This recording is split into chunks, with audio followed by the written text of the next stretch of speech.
Ne jamais oser ceci quand tu es en Chine. Je m'explique.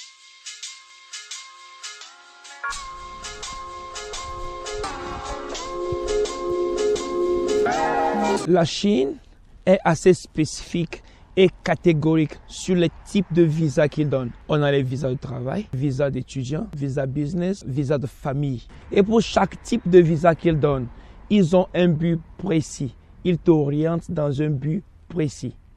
Ce que tu dois faire et ce que tu ne dois pas faire. Mais tous les types de visas que je viens de citer, tout se résume à un seul problème. Tu ne travailles pas. Peu importe avec le type de visa que tu as, tu n'es pas permis de travailler.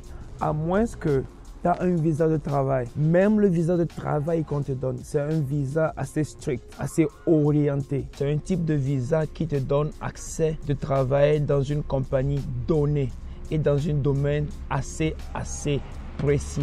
Si par exemple tu as un visa d'enseignant, tu ne peux qu'enseigner dans une école précise. Je te donne un peu le topo de ce qui peut t'arriver si tu violes la loi.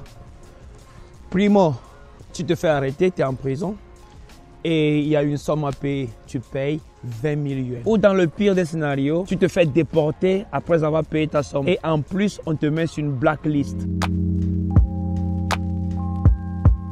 Je vous raconte un peu mon histoire. C'était en 2013 si je me rappelle bien. J'étais encore sur les bancs d'école.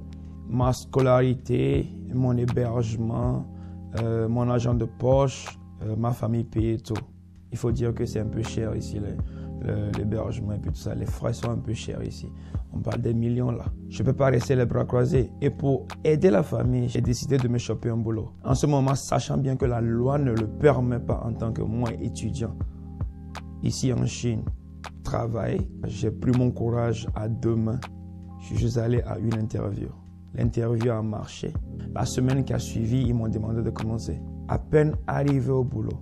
À quoi? Ça fait 5-10 minutes. La police et le service d'immigration ont débarqué. La galère.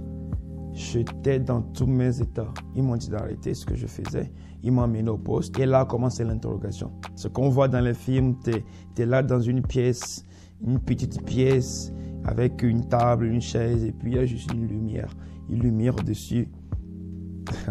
C'était ça la situation. On me posait des questions bizarres. Et tout ce qui sortait de ma bouche, il écrivait. Il y avait quelqu'un sur l'ordinateur, il tapait tout. Après environ 1 à 2 heures d'interrogation, ils m'ont finalement relâché. En ce moment, je ne comprenais même pas le chinois. Après qu'ils m'ont relâché, que je me suis rendu compte que l'université a envoyé un prof pour me sauver. À dire vrai, j'ai été chanceux de n'avoir pas à payer des frais de 20 000 que je n'en avais même pas et que je n'ai pas été déporté. Et tertio, que je n'ai pas été mis sur blacklist. Alors maintenant, tu es avisé, tu es au courant. C'était tout pour moi, c'est du job. J'ai tellement de trucs à vous dire. Alors, abonne-toi à la chaîne.